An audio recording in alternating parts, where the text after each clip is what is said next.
You may not realize this, but the word love in the English language is actually a terrible translation for what is being used in the Bible.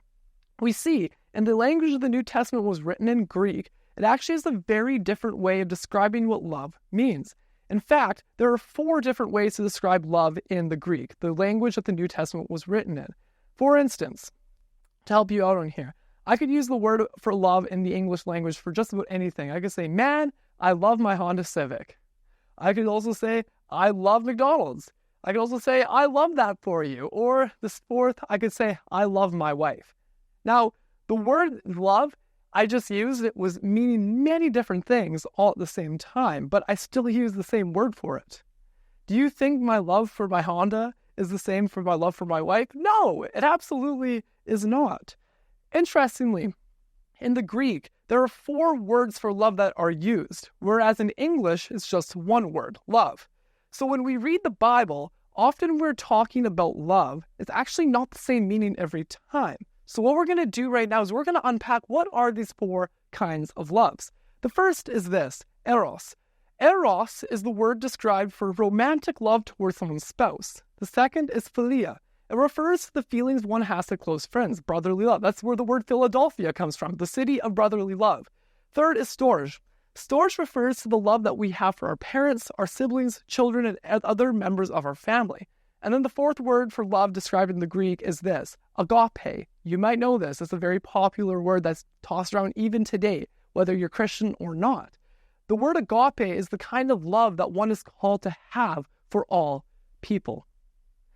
It is a selfless kind of love that is higher than any kind of love. If we're looking at Matthew 22, the word agape is used there.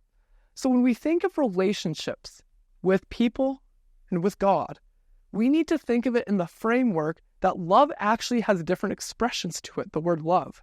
It's not just romantic. In fact, romantic relationships are not even close to the greatest kind of love described in Scripture, although in society today, we idolize romantic love so much. Romantic love is actually fleeting. It's just a feeling.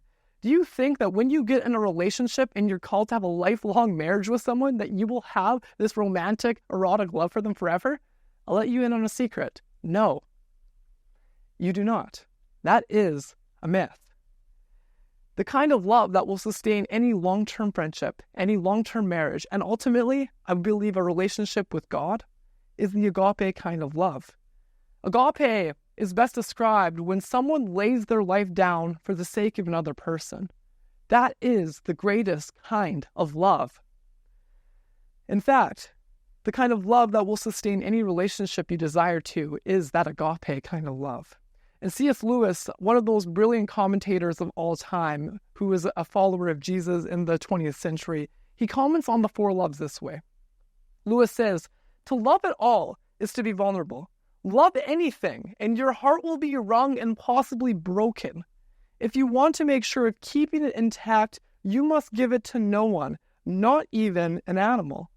Wrap it carefully round with hobbies and little luxuries, avoid all entanglements, lock it up safe in the casket or coffin of your selfishness. But in that casket, safe, dark, motionless, airless, it will change. It will not be broken. It will become unbreakable, impenetrable, irredeemable. To love is to be vulnerable." I appreciate the way that Lewis puts it, that loving others is to be vulnerable. And we don't want to risk loving others. Well, the risk is that our heart will just break if we don't love others. We need to love, to be loved, and to become people of love.